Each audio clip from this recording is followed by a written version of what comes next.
మురళి ద్వారా గుండె పగిలి నిజం తెలుసుకుని రోహిణి చంప పగలగొట్టిన మీనా. అసలు ఇదంతా ఎలా జరుగుతుందో తెలుసుకోవాలి అనుకుంటే వీడియోని చివరి వరకు స్కిప్ చేయకుండా చూసేయండి. వీడియో గనుక నచ్చితే తప్పకుండా ఒక్క లైక్ చేయండి. బాలు అయితే ఇక ట్రిప్ నుంచి ఇంటికైతే తిరిగి వస్తాడు. అప్పుడే మీనా అయితే జరిగింది మొత్తం బాలుతో చెప్పంగానే బాలు అయితే ఎంతో గర్వంగా ఇక మీనానైతే అందరి ముందు పొగుడుతూ ఉంటాడు. నా భార్య ఎంతో గొప్ప పని చేసింది, నా భార్య ఆ చింతామణికి బుద్ధొచ్చేలా చేసింది అంటూ ఇక బాలు అయితే ఎంతో గొప్పగా పొగుడుతూ ఇక మీనానైతే దగ్గరికి అయితే తీసుకుంటాడు. మీనా, నువ్వు చాలా ధైర్యంగా ఎదుర్కొన్నావు, అందరికీ బుద్ధొచ్చేలా చేశావు అంటూ అనంగానే ఇంతలో ప్రభావతి అయితే ఆ చింతామణి ఇంత లేదు అంత లేదు అంటూ ఎంతో గొప్పగా చెప్పింది అంటూ ఫోన్ చేసి, ఏంటి నా కోడల్ని నేను అదుపులో పెట్టుకోలేను, నీ చేతుల్లోకి తీసుకున్నావు కాబట్టి నా కోడలు అదుపులో ఉంటుంది అని చెప్పావు కదా, మరి ఏం జరిగింది? నా కోడలు నీకు కంట్రోల్ అయిందా? నా కోడలు సంగతి తెలుసు కదా, ఆ మీనా ఎవ్వరికి లొంగే రకం కాదు, ఎవరినైనా తన వైపే తిప్పుకుంటుంది, ఎవరైనా తన గ్రిప్లోకి రావలసిందే, ఎవరైనా తనతో ఆడుకోవాలని చూస్తే మాత్రం ఎట్టి పరిస్థితిలో కూడా తను క్షమించదు అంటూ ఇక ప్రభావతి అయితే అంటూ ఉండగా నేను తనని చాలా తక్కువ అంచనా వేశాను, ఏదో పిల్ల బచ్చా అని వదిలేశాను, కానీ నాకే పెద్ద దెబ్బ కొట్టింది, తనని మాత్రం ఎట్టి పరిస్థితుల్లో క్షమించేదే లేదు, నా జీవితానికి ఎసరెట్టాలని చూసిన తనని వదలను అంటూ చింతామణి అయితే చెప్తూ ఉంటుంది.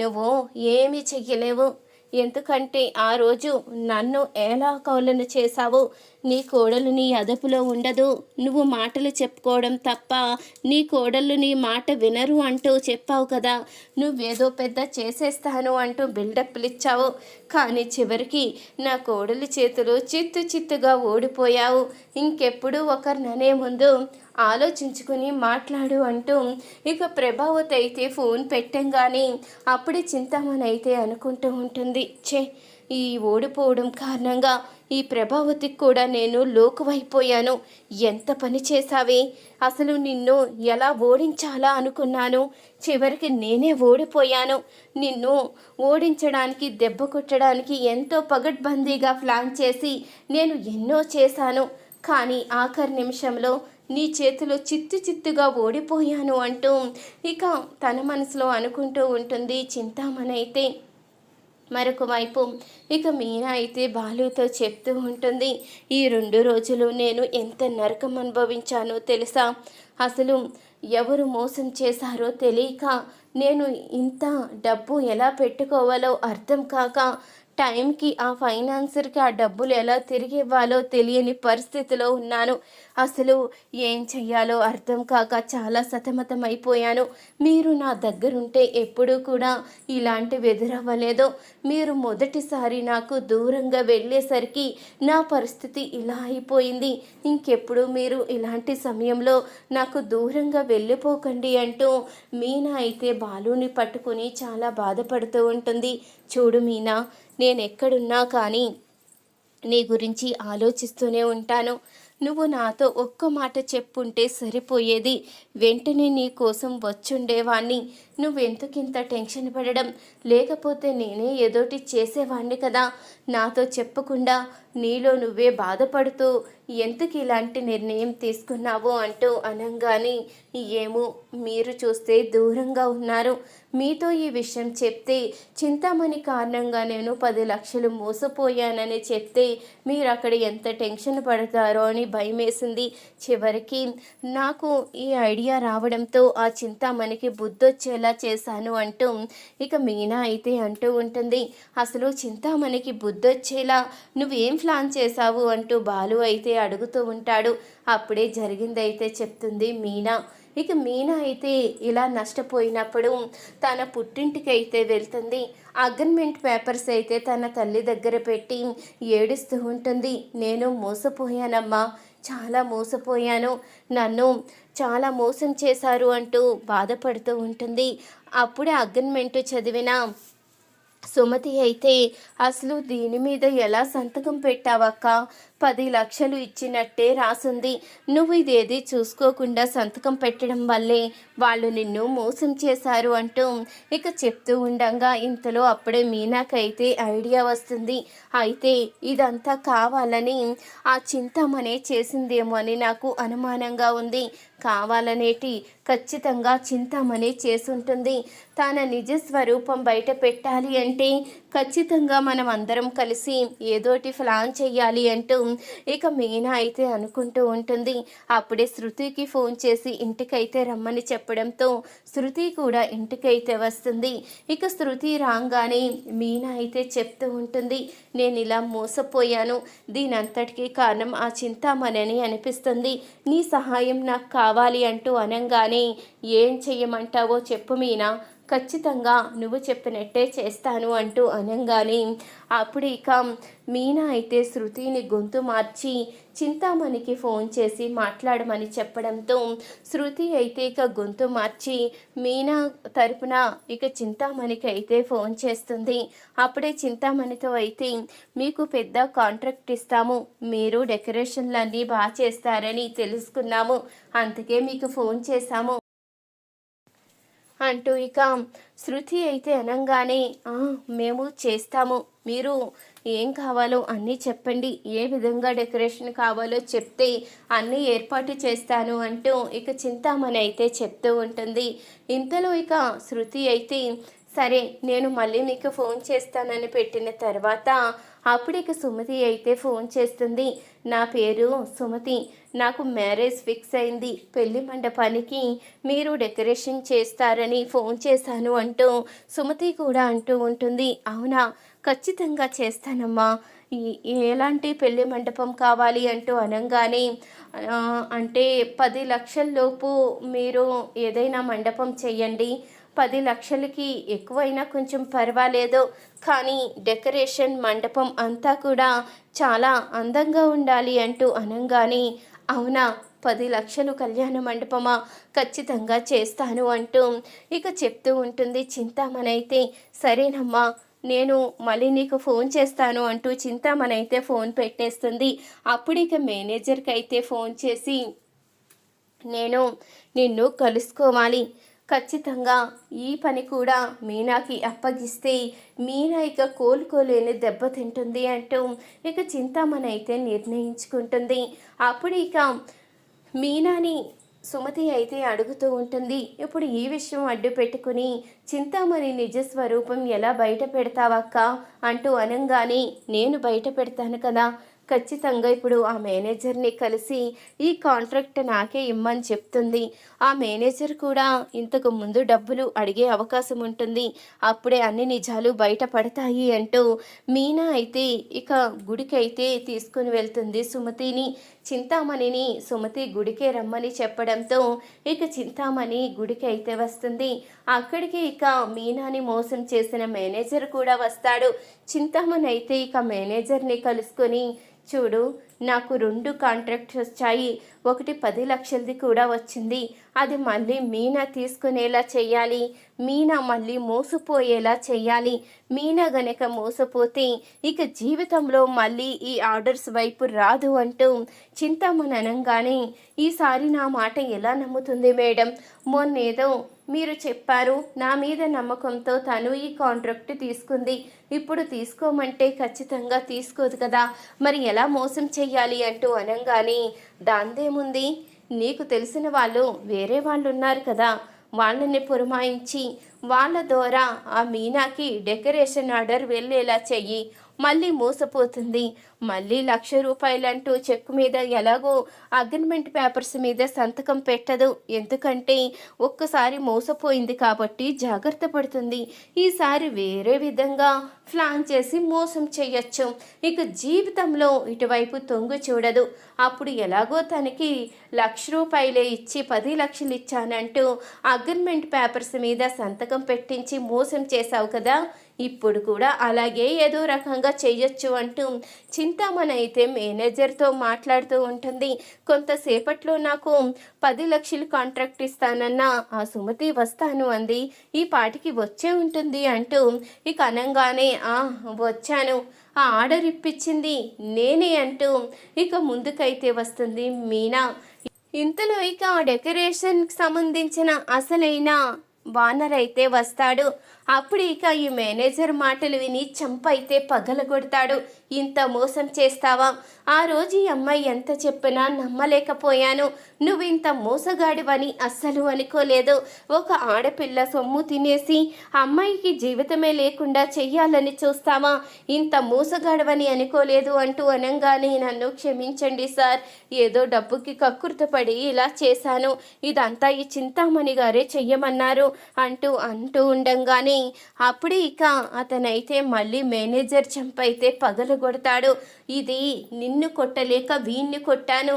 నువ్వు గనక ఆడదానివి కాకపోయుంటే వీడికన్నా నీకు ఎక్కువ పడుండేయి. ఏదో ఆడదానవన్న గౌరవంతోనే నేను నిన్ను కొట్టలేక మాటలతో చెప్తున్నాను. ఇంకొకసారి గనక ఇలాంటి పనులు చేసి అసలు ఈ డెకరేషన్ ఫీల్డ్లో నువ్వే లేకుండా చేస్తాను అంటూ అతనైతే వార్నింగ్ ఇచ్చి వెళ్ళిపోతాడు. డబ్బులు మొత్తం మేనేజర్ని కట్టమని చెప్పి వెళ్ళిపోవడంతో ఇక అప్పుడే చింతామణికైతే మీనా వార్నింగ్ ఇస్తుంది. నేనెప్పుడు న్యాయంగా ఆలోచిస్తూ ఉంటాను, నువ్వు అన్యాయంగా ఆలోచించి అన్యాయ మార్గంలో వెళ్ళావు. దేవుడెప్పుడు న్యాయ మార్గంలో వెళ్ళిన వాళ్ళకే సహాయం చేస్తాడు. నేను ఇబ్బంది పడుండొచ్చు, కానీ నాకు ఇప్పుడు ఆ ఇబ్బంది నుంచి బయటపడే మార్గం చూపించాడు. నువ్వు అందరి ముందు అవమానం పడేలా చేశాడు. ఇంకెప్పుడు కూడా నాతో పెట్టుకోకు అంటూ మీనా అయితే వార్నింగ్ ఇచ్చి వెళ్ళిపోతుంది. ఈ విధంగా మొత్తం జరిగిందంతా మీనా అయితే బాలుతో చెప్పంగానే, శభాష్ మీనా, చాలా గొప్పగా చేశావు. ఆ చింతామణికి బుద్ధొచ్చేలా చేశావు. ఇంకెప్పుడు నీ జోలికి రాదు అంటూ ఇక బాలు అయితే చెప్తూ ఉంటాడు. ఈరోజు ఆనందంగా ఉందండి. ఇలా గనక నేను చెయ్యలేకపోతే, నా మొహం మీకు చూపించలేక, ఇంత అప్పు తీర్చలేక నేను చాలా ఇబ్బంది పడేదాన్ని అంటూ అనంగానే, చూడు మీనా, నీకు ఏం అవసరం వచ్చినా ఏం జరిగినా ఈ బాలు ఉన్నాడు. నువ్వు నా భార్యవి. నా భార్యకి ఏదైనా కష్టం వస్తే నేను అండగా లేకుండా ఎలా ఉంటాను అనుకున్నావు అంటూ ఇక బాలు అయితే చెప్తూ ఉంటాడు. ఆ విధంగా ఇద్దరు అయితే మాట్లాడుకుంటూ ఉంటారు. ఇంతలో మరొక వైపు ఇక సత్యం అయితే అసలు ఇదంతా చింతామణి ఎందుకు చేస్తున్నట్టు, ఇంతకు ముందు చింతామణి నీతో మాట్లాడిందని నేను తెలుసుకున్నాను. నువ్వు కూడా చింతామణితో ఏదైనా చేతులు కలుపుతున్నావా అంటూ సత్యమైతే అంటూ ఉండగా, అయ్యో నాకేం తెలియదండి, నేను అసలు ఏమీ చెయ్యలేదు అంటూ ఇక చెప్తూ ఉంటుంది ప్రభావతి అయితే. అప్పుడు ఇక శృతి అయితే, ఎందుకు ఆంటీ అబద్ధం చెప్తారో, ఇదంతా మీరే చేశారని అర్థమైపోతుంది. మీరు ఆ చింతామణితో చేతులు కలిపి ఇదంతా చేయించుంటారని నాకు అనుమానంగా ఉంది. మీనా మంచితనంతో మిమ్మల్ని అడగలేదు, కానీ నేను మాత్రం మిమ్మల్ని అడిగే తీరాలని వచ్చాను. అసలు ఎందుకు ఇలాంటి పనులు చేస్తున్నారు? మీరు ఇంతకు ముందే చింతామణితో మాట్లాడేటప్పుడు నేను వీడియో తీశాను, ఒక్కసారి ఈ వీడియో చూడండి అంకుల్ అంటూ ఇక శృతి అయితే వీడియోని చూపిస్తుంది. అప్పుడు ఇక ఆ వీడియో చూసిన సత్యం అయితే కోపంగా ప్రభావతి చంపైతే పగలు కొడతాడు. నీకు ఎన్నిసార్లు చెప్పినా బుద్ధి రాదా? మన కోడలు కష్టాలు పాలవుతే మన ఇంటి పరువే కదా పోతుంది. కొడుకు కోడలు ఏదైనా చేసుకుని పైకి వస్తూ ఉంటే ఏ తల్లైనా సంతోషపడుతుంది. నువ్వేంటి మీనా విషయంలో ఇంత పంతం చూపిస్తున్నావు? మీనా ఏ తప్పు చేసిందని ప్రతి విషయంలో కూడా ఈ కుటుంబాన్ని ఎంతో చక్కగా చూసుకుంటుంది. అందరికీ కూడా అండగా నిలబడుతుంది.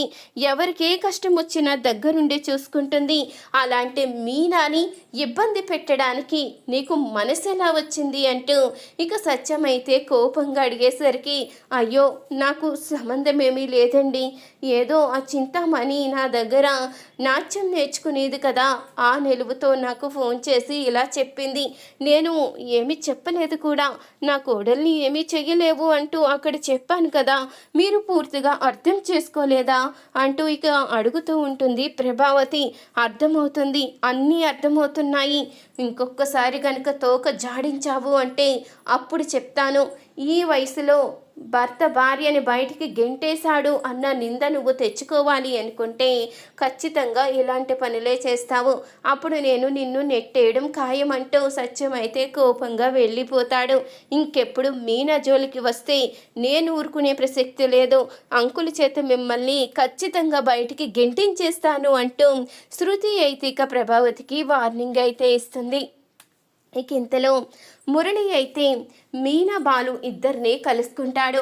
అప్పుడు ఇక బాలుతో చెప్తూ ఉంటాడు, నేను ఒక అమ్మాయిని ప్రేమించాను, ఆ అమ్మాయి కూడా నా ప్రేమని యాక్సెప్ట్ చేసింది, నా తరపున మీరు వచ్చి మాట్లాడాలి అంటూ మురళి అయితే చెప్తూ ఉంటాడు.